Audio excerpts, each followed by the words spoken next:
was the last time you cleaned your kitchen exhaust filters? Yeah, that needs to be done. Come with me, I'll show you how it's done. So what we need to get started is some boiling hot water, half a cup of baking soda, and slowly putting it into the water.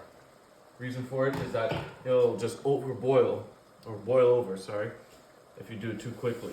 So just a little at a time, just like that.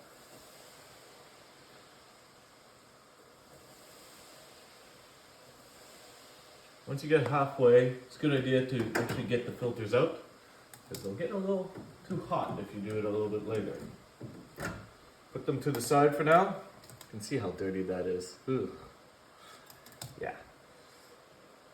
You want to be doing this once a quarter. It really depends on your family size, how often you use the oven and whatnot. But once a quarter is a good idea, just to make sure. There we go. Now we're all set. And then we just pop these in. Make sure they're nice and clean, because if they're not, then all the grease gets trapped, stays inside the house, and it doesn't actually get filtered through. That's the purpose of this, is to exhaust all the smell out to the outdoors. So this is the first line of making sure we have a nice, clean, safe home. And so we leave that in there for about 5 minutes. We're about halfway through now, and it's really starting to show that it's starting to get clean. The water is nice and yellow now, so it was much needed. Another good thing to do is put on the fan so it actually, the steam goes into it and starts cleaning the areas in the inside there. And then once it's all done, what you can do is try and give it a good wipe down. So you're kind of killing two birds with one stone, like cleaning the filters, but also cleaning the underneath of your microwave at the same time.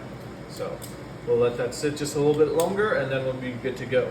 Okay, now it's pretty good. It's been past 5 minutes. I think we got a good cleaning out of them. What we're going to do is take them over to the sink and rinse them off.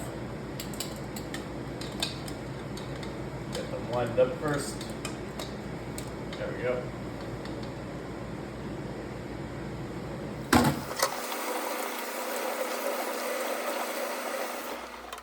So next, what you want to do is take that yellow, gross, greasy water and not throw it down the drain. You would just clog up your pipes if you did that. It's just the same idea as if you were to pour down the grease from a pan if you were cooking baking or whatnot down the drain. You definitely do not want to do that. So what we're going to do is bring it to the sink and pour it into a jar safely. And then we will dispose of it like that.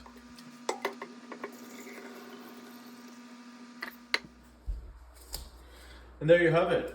They're all nice and done. Now that they're all dry, we can put them back into their spots. Now, if you found that informative, please like this video. And if you're interested in following for more home maintenance videos, please give us a follow. Next week, we're going to be looking at our bathrooms, the showers and bathtub caulking, seeing what we should do about them if they're starting to fail on us. All right, see you next week. Have a great day.